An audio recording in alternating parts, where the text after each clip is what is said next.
Have you ever heard of coral bleaching? Well, it exists, and me and Saniya are going to tell you about it. Coral bleaching is when corals are stressed by the changes in conditions such as temperature, light, or nutrients. They expel the symbiotic algae living in their tissues, causing them to turn completely white. Here's a picture of a non-bleached coral reef, and here's a picture of a bleached coral reef. You may be wondering why we should care if coral reefs are being bleached. We don't live there.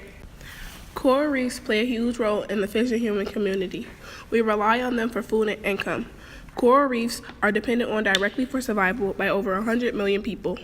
Coral bleaching is a major problem.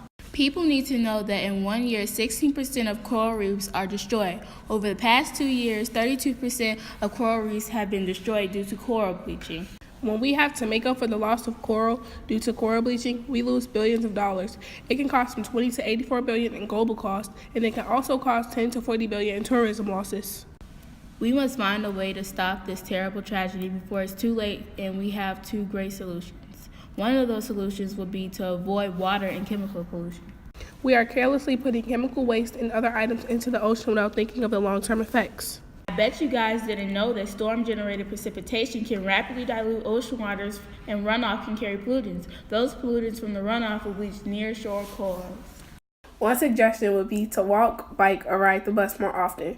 Fossil fuel emissions from cars and industry waste lead to ocean warming, which causes mass bleaching of corals and can lead to widespread destruction of reefs. Another idea would be simply not to leave unwanted fishing lines or nets in the water or on the beach. Our second solution would be to take into consideration the rules and regulations when you visit a coral reef area.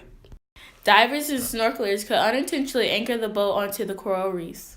The delicate coral animals will begin to suffer because their home is now damaged due to contact with the anchor of the boat.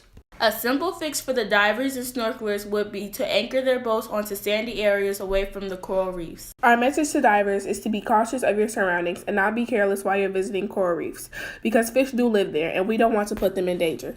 So the next time you leave that plastic pop bottle, understand that you may have taken food or money from someone, and simply the life of an innocent sea animal. Did you know that Nemo lived in a coral reef? If not, now you know. So the next time you decide to improperly dispose of your waste, just know that you are killing the reef he lives in and most of all him. So let's all come together and ensure that we are doing what's in our best interest for our coral community, Because not only do our fish depend on them, but we depend on them also.